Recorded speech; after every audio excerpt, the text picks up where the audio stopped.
It's my pleasure to introduce our first keynote speaker, Taunya Woods Richardson. Taunya is not only an accomplished speaker and frequent podcast guest, she is also the founder and CEO of Nail the Numbers and creator of the Cash Flow Canvas. Taunya has dedicated her career to empowering entrepreneurs to achieve financial mastery, believing that when founders are financially strong, they elevate their businesses and drive the entire economy forward.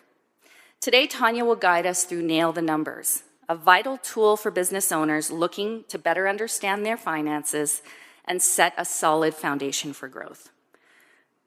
I have known Taunya now, I don't even know how many years, but quite a few. And I've always been so impressed with her ability to connect reality with numbers and to help us share our stories through our numbers and the realities of our businesses. So I'm just so pleased that she is joining us today, that she's supporting through sponsorship, her time and her talent, and I'm just so thrilled to welcome Taunya. Please join me in welcoming her to the stage. All right, I have my tissue, just in case. Okay, we're going to kick things up a little bit here, ladies. Hello, hello, welcome. It is great to be here. I am curious, who here today is ready to be brave? Say aye. Come on. Who here is ready to think big? Say aye. And who here is ready to get banked? Is that why we're here? Come on. Let's access some capital today. Booyah. It is so exciting to be here.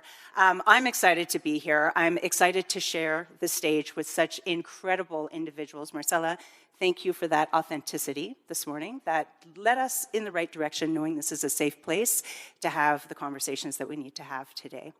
I also want to thank all of you. I'm really excited to be here with all of you incredible women who have the courage to actually show up, to do the work that needs to be done, and to be the change that our world needs to see. So thank all of you for showing up so powerfully today. I appreciate you being here. So taking us back a little bit, there's a saying that I think we are all quite familiar with, and that is, there's no place like home. And that has special meaning for me today because Calgary, I'm actually not living in Calgary right now, I'm living in Saskatoon, but Calgary is where my baby girl was born. And it is also where I raised my first $250,000. Now, this was back in the early 2000s, so I know by today's standard that does not sound like a lot of money, but back then it was a fortune to me. And Calgary is also where I lost $360,000. Yeah. So I lost that money because I didn't understand my numbers. I lost that money because I didn't understand how to budget, AKA how to build a financially viable business model. I was missing the math. And in all honesty, my financial model had been broken from the very beginning. Nobody caught it, not that it was their job to catch it. So the lenders, the bookkeepers, the accountants, the bankers, nobody caught the fact that for every $100,000 I was making, I was losing $105,000. And unfortunately, this is a reality that many of us face, right? We get our year-end statements from the accountants, and the accountants are saying, oh, there was some profit there. And we're like, where is the profit? I don't see the profit. It's not in my bank account. It's this perpetual cycle of not being able to catch up with the numbers. And so obviously you can't run a business when you're losing 105 for every 100 that you're making. And so inevitably in 2009, when the economy tanked, this is when my business tanked too. The business went down. And it was that experience. It took me a couple of years to kind of get the wind beneath my wing again, right? When you've been punched in the gut, it takes a while to get back. But I actually went and I started to understand financial modeling. I studied it for 2 years because I wanted to understand how is it that a business that was growing so quickly, we had expanded to 2,500 members, we expanded geographically. I was trying to figure out what went wrong. And so in understanding financial modeling, I then went and became a lender.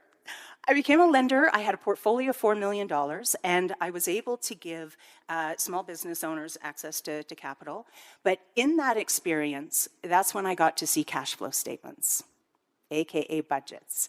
And I was like, okay, there's something going on here. There's a trend. Not all the numbers are adding up. And that is also when I got to see credit reports behind the curtains. And then I realized this was not just me that was financially vulnerable and financially insecure. This is an epidemic. And in fact, 82% of business closures are due to poor financial management. And I actually just want to take that back for a second, because I don't think it's poor financial management. I think it's because we don't have the skills or the tools to manage properly. We're trying to figure out language and EBITDA and net profit versus gross profit. And we think as business owners, we're supposed to understand this, right? There's a societal kind of norm that as a business owner, you're supposed to get it. So this is what got me to start Nail the Numbers. I started it in 2014, but to me, it's more than a business. It's actually a campaign. It's a campaign to strengthen your mind and your bottom line. And we're going to talk about bottom lines today because they are so, so, so important. So I want you to realize that while we're here today and we're talking about bottom lines and accessing capital, it's also really important to remember that when you access capital, that is the start of your journey. That is not money in the bank done, you get to rest. Because with that money that you make, we have to figure out how to grow it, how to pay it back, and then how to amplify your impact, your why, right? You're all starting your business because there's something that you love doing. So this is what we're going to talk about today. I want to share with you 3 lessons that I wish I had known way back when in 2002, because they likely would have saved my business and they would have amplified my impact.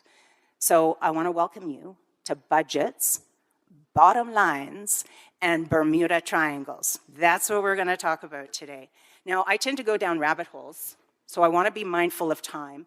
Can anybody give me, when we get to halfway mark, so I know, because I could go on all day, really. You're going to have to take the mic away from me at the Keynote. Okay, so first of all, what is a budget? Budget, really simply, when we look at industry terms, it's really just an estimate of money coming in, money going out, right? Pretty simple. It is also known as a cash flow statement. Cash flow statement. Cash flow statement, in its simplest terms, is actually, it's just an indicator of the revenue that you make, so the sources of revenue, your sources of income, over a set amount of time. Typically, it's over 12 months, so what's coming in each month. And then from that, we subtract what are called direct costs. And don't worry, I can get everybody a copy of the slide deck, so you don't need to stress about that. So then we subtract what are called direct costs. And direct costs is the money that is directly attached to selling that product or service, hence the name. So that one's pretty easy to remember. So revenue minus direct costs equals gross profit. This is the profit everyone talks about, because this is the profit where there's some money in there. People can say, okay, we got some profit, right? So everyone, I'm boasting a 65% net per gross profit. That's the profit everyone talks about. So from gross profit, we have to subtract what are called indirect costs, also known as operating expenses, also known as fixed expenses, also known as general expenses. I think this is why it gets confusing, because there's many different labels for the same thing, but it all means the same thing. These things are the costs. These are the costs that you incur, regardless of whether or not you sell anything, right? It's your space, it's your phone, it's your bank account, it's your insurance. So when we subtract that, then we are left with what we call net profit. So why net profit is so important is for this reason. So when we talk about financial statements, if you're ever asked, oh, can you get me your financial statements? Financial statements are comprised of 3 documents. One document is your cash flow, which we just talked about. The other document is called an income statement, also known as a P&L or a profit and loss, or a statement of earnings, or in many cases, unfortunately, a statement of loss. All the same thing. And an income statement is really just an executive summary. It's just a summary of your cash flow. That's all it is. It's just an encapsulated period of time. Top-level sales, top-level direct costs, top-level expenses, and then net profit. Your balance sheet, on the other hand, how many of you actually do a personal budget at home? No shame, no guilt, no judgment. I'm just like, what's that? Okay. So when we're doing a personal budget, is everyone familiar with a net worth statement? Right? All of your assets minus your liabilities equals your net worth. That is all a balance sheet is. It is a list of all of your assets minus all of your liabilities equals your equity. Equity equals net worth. It's the exact same thing. So why this is so important for us is because the net profit that we make on our cash flow actually goes over to the balance sheet, and it goes into a category called retained earnings under equity. This is the equity, the value that you are building into your business. And how many of you actually keep an eye on your equity position? A few of you. I applaud you. All of us should be looking at this monthly, right? Quarterly, and we should not be waiting for the accountant to give us our summaries, right? 4 months after year end, there's nothing we can do at that point. The year is gone. So it is the net profit that actually builds up that equity position. So just to make sure everybody gets this, if we look at $1 million house, we have $1 million house on the asset side, there's $1 million house. On the liability side, there's a $750,000 mortgage. Our equity is $250,000, right? Like if we just pare it down to its simplest form, that's what we want to kind of remember when we're looking at our balance sheet. So now that we know that, now we have a goal that, okay, we have to build up that bottom line so we can increase the value of our business. I'm going to share these slides, but I'm sharing these because I know you all have your why. I know you all have your purpose and your passion for why you started your business. But your business, ladies, we need to be able to articulate how much do you want your business to be worth? How many of you know that answer? A few, amazing. There was only one company that, well, there's two, but one specifically that comes to mind that knew that answer when they raised their first $45,000, and that was Skip the Dishes. They knew they wanted out in 5 years at 10 million because they knew what they were doing on the other side of Skip the Dishes. They had it all mapped out. It is so important to map this out. So what is the value of your business going to be worth? By when? By having what impact on who, through what products and services? Those 5, you should know that. You should be able to what's the word I'm looking for? Wrap those out, right? Turn it in a little jingle. Make it your mantra. And here is why. Because, oh, I am going the wrong way. Oh, no. Am I? I am, sorry. Should I do this a little bit more? Is anybody dizzy yet? Back, forth, back, forth, back, forth. Because your budget is your, sorry, I'm used to walking around. I'm having a hard time staying by the speaker here, the microphone. Your budget is your yellow brick road. It is your treasure map. It actually maps out how you build net profitability. Net profitability does not happen by chance. It happens by you mapping it out. So I just wanted to draw everybody's attention. There's a card on your table. There's a QR code there so that you can download the cash flow canvas, palette, and color guide. And just so you know, if you download that, that means that I'll get your email and I'll be able to share a copy of the slide deck with you. But moving on, when we think about the value of your business and that bottom line, I want you to realize this. This is going to be an aha moment for everybody, I hope. Why bottom line is so important is because your business is likely going to be the biggest investment of time and money that you will ever make. Your business is actually an investment. It's the largest investment in your entire portfolio right now. I would almost guarantee it. How many of you see your business as an investment? Awesome. Okay. So here's the next thing. Your net profit is a measurement of the return that you've been making on your business investment. Did that just land with everybody? How you do that math is you take, and sorry, I got out my nose here. How you do that math is you take your net profit dollar value and you divide it by your total sales and then multiply by 100. So for example, if my business is making $100,000 and my net profit is $2,000, I take 2,000, divide it by 100, I'm left with 2%. I want everybody to do this weekend. I want you to go back to your numbers, take your net profit, divide it by your total sales, and see what your percentage is. Because 89% of business owners are generating less than 3% net profit. Ouch. And what's the one expense we usually forget to account for? Exactly. That 3% doesn't even usually include our salary. This whole idea of small business, it does inflame me because small business, it keeps us charging a small price, right? Paying ourselves a small wage and generating a small net profit. This is why I started off with let's think big. So if 89% of founders are generating less than 3% net profit, I just want this to land for a moment. ATB is in the room, and I know ATB has a high interest savings account. There are accounts out there right now that will generate 6% return on your money. 6%. We're making less than 3%. That's 6% for 10 minutes of your time, and it's 100% risk-free. It makes no sense, right?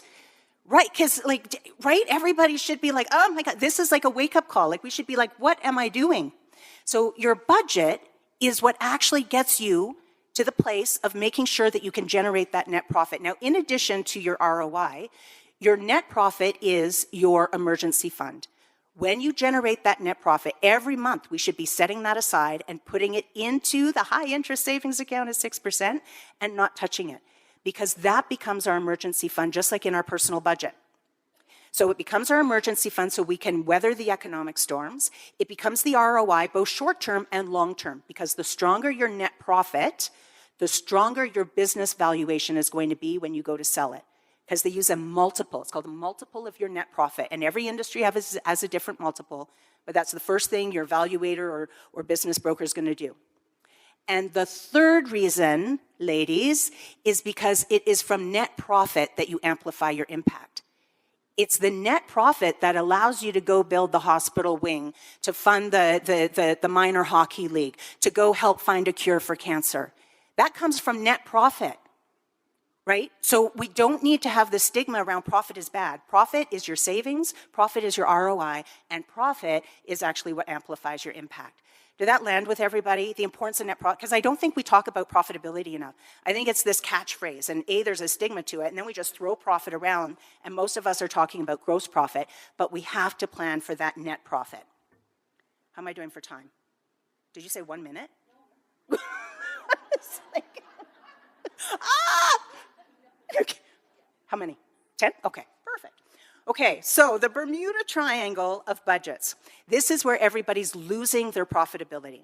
So I just want you to pay note. This is the work we do at Nail the Numbers, so we're not doing a big deep dive on this today, but I want you to be mindful of this going forward, because every single business owner we have worked with, this is where their profits sink. This is where profits perish and dreams go to disappear. It's in the Bermuda Triangle of a budget.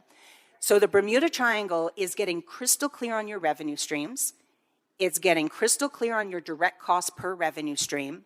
And then it's getting crystal clear on the price that you're charging and making sure that that price is profitable. So when we come to revenue streams, what I want you to do when we're budgeting is you pick your top 3 revenue streams. It's that easy. You don't lump everything together into sales, and you certainly don't pick 100 different revenue streams to start your budget. You pick your top 3 that are going to generate 80% or more of your revenue. Focus, right? Entrepreneurs, we tend to be the butterfly chasers, right? We're going after everything, and not focus isn't necessarily our middle name, so we got to focus here. Direct costs, this is a doozy, so I'm not going into it today, but I want you to be aware that direct costs are the costs that are directly attached with selling that product and service, or service. It includes what we call material costs. It is also what we call inputs, and then we have subcontractors. So those are pretty common for most of us, or for our bookkeepers and accountants. Material is the raw material, the freight, the shipping, anything, the packaging that comes in for that product. Even if you are a service, you might have material costs, right? The brochures, the consumables, the oil if you're a massage therapist. Inputs is where most founders don't do the math. Inputs are those small little details that we forget to take into account. A merchant fee, 2.79%. If you budget for your merchant fee in your direct costs, that adds 2.79% to your net profit. It's those little percentages that are going to get you to go the distance, right? So inputs include your merchant fees, your transaction fees. They can include warranty costs, right? Commissions, bonuses. Subcontractors are usually pretty easy. And this is where everybody falls off their chair, because then we also have to do what we call direct labor. So what are the tasks that need to be done by your employees to sell that product or service. And the rule of thumb here is the right person at the right rate doing the right task, right? So you wouldn't have a CEO setting up an invoicing or the client into CRM. You wouldn't have your CEO who's being paid $75 an hour doing that task that could be a $21 an hour job. We're not going to budget for the friends and family rate when we do direct labor because that's just going to impact your pricing. Your pricing is going to be low and then you're going to eventually have to put it up. So this is an example. So I just want you to be mindful because there's a takeaway from this slide. So when you do this math, you're going to see, and again, if you download the palette and color guide, it's going to walk you through this, but you're going to see in this case our materials, our inputs, and our subs. When we add all of those up, we end up at 1986. And in many cases, this case specifically, we're thinking, okay, we're going to sell a basket of apples for $25. And most of us know our material costs, and we're like, okay, so in 1986, we're making a little bit of money on it. And then we do our direct labor. And we realize that that basket of apples is actually costing us $25.61. And we have been selling it at $28. And we're like, oh. Now what happens here is in many cases, this becomes a break even. And you realize you've been making no money. And unfortunately, in many cases, this is where founders realize they've been paying the client to do business with them. Every single time we do this project, right? Every single time. It's like, oh. So the only way you can change is by knowing what you're dealing with, right? So I wanted to bring that up. This last piece with price points, the point here is that how do most of us pick our pricing? No judgment. Yes, exactly, right? We usually go, what's the competitor charging? What's Jane or Joe charging down the street? If 98% of all business owners, including sole proprietorships, don't make it past year 5, is it a good strategy to actually base our pricing on what the competitors are doing? Nay, no, yent, right? So we like to say that what we do is we take a hybrid. And so I want you to think about this. A, when you go to price, know your costs, right? Go into your direct costs and figure that out. B, yes, understand your competition, because your customers are going to ask you, right? So lowest price being charged in the market, highest price being charged in the market, what's your unique selling proposition and all of that, right? Understand your competitive landscape, absolutely. But then please know your value of your product and service. So we do something called the weighted pricing process, which is where we understand what the customer most values about our product or service, what's most important to them. And what we end up with is a score. And here's what I want to share with you. When we end up with that score, what we have been seeing for the last decade of doing this with entrepreneurs is that the majority of entrepreneurs are charging at a 2.5. So on a scale of 1 to 5 with respect to their pricing, they typically charge at a 2.5. When they do their value proposition and they really get real with their score on the value that they are offering, they should be charging a 3.5 to a 4.5 based on value alone. We undervalue our services. And I hate to say it, I especially see it in women. The money martyrs, right? Like we just like high expectations. We give. We charge a low price. We're hoping someone's going to do business with us. I love this exercise because it defends the value that you have in the world. And it actually establishes what your price point is. So I just, really quickly, I just wanted to show you a before and after picture because budgets, we think that top line sales are going to solve the problem, right? We often think, it's going to be more money that's going to solve everything. This was an actual construction company that came in. You can see at the beginning, their revenues were 4.1 million. They did not know their revenue streams, right? They're just like, it's all in sales. They did not know their direct cost per revenue stream. And you can see here that they were not paying themselves a salary under team of personnel, nothing there. And then we've got a negative net profit of 14%. Had we had gone in and increased sales for this business, they would have generated a negative 21% net profit. Sales is not the answer until you know that your financial model is rock solid. This is where I lost all the money, right? For every 100,000 I was making, I was losing 105. It was all lost in the Bermuda Triangle. So when you budget properly, you can actually see they broke down their revenue streams, they dialed in on direct costs per revenue stream, they actually upped all of their indirect costs. They started paying themselves, and can everybody see what happened to the sales? What happened to the sales? The sales went down. What happened to the net profit? The net profit went up. I know it's counterintuitive. You're like, how does this work? It works in the budget. You build a budget. It will show you exactly how that works. They cleaned up the messy middle. They cleaned up the Bermuda Triangle. So just to recap, a budget, right? We do a budget to actually intentionally plan to generate that net profit, to show the bankers that we've got a strategy that's going to create a healthy business and get them repaid. That's why we do a budget. It's not just to take to the bank, it's so that you can go beyond the bank and generate that net profit.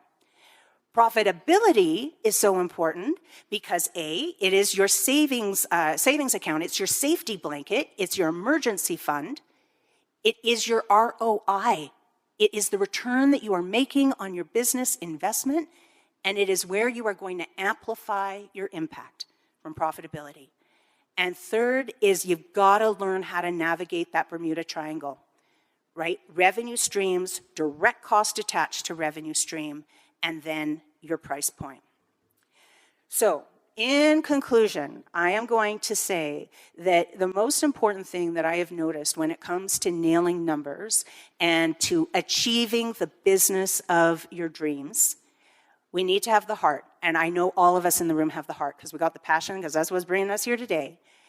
We need to have the smarts, and we never stop learning. So we're never going to arrive, we're never going to have it all figured out, but we need to be able to dive in and figure things out along the way. And then most importantly, we need to have the courage to start, especially when it comes to numbers. Because I know looking at numbers and financial statements and budgets, you probably prefer to go get a root canal. But you gotta start the process. So if there's one thing today, I'm going to ask you to, again, download that PDF and that color key so that you can navigate your way through it. Or this weekend, take a look at your revenue stream. Take a look at your direct costs. Take a look at your profitability, right? But just start the process. Hearts, smarts, and the courage to start. Thanks, everybody.